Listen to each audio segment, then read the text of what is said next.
Je m'appelle Denis Mukwege. Je viens d'un pays le plus riche de la planète.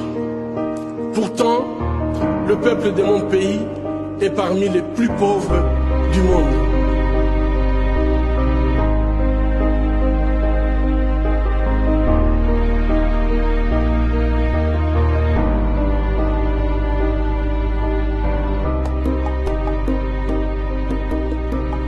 La réalité troublante est que l'abondance de nos ressources naturelles, or, coltan, cobalt et d'autres minéraux stratégiques, alimente la guerre, source de la violence extrême et de la pauvreté abjecte en République démocratique du Congo.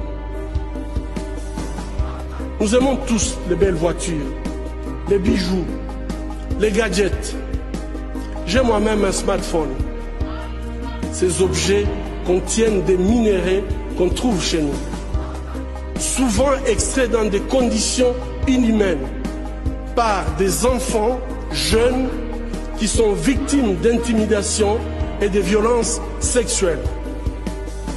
En conduisant votre voiture électrique, en utilisant votre smartphone, en admirant vos bijoux, réfléchissez un instant au coût humain de la fabrication de ces objets. En tant que consommateur, le moins que l'on puisse faire,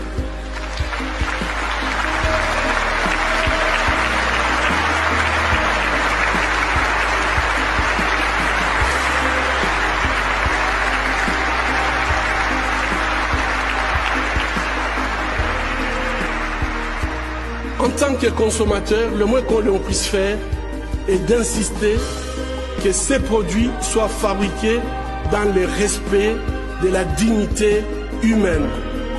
Fermer les yeux devant les drames, c'est être complice. Un jour comme les autres, l'hôpital a reçu un appel. Au bout du fil, un collègue en larmes implorait: s'il vous plaît, envoyez-nous rapidement une ambulance. S'il vous plaît, dépêchez-vous.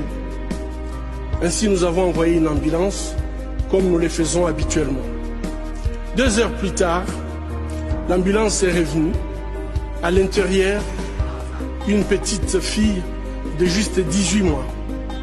Elle saignait abondamment et a été immédiatement amenée en salle d'opération. Quand je suis arrivé, les infirmières, toutes en larmes, la vessie d'innovation, son appareil génital, son rectum étaient gravement endommagés par la pénétration d'un adulte. Nous prions en silence. Mon Dieu, dites-nous que ce que nous voyons n'est pas vrai. Dites-nous que c'est un mauvais rêve. Dites-nous qu'au réveil, tout ira bien. Mais ce n'était pas un mauvais rêve.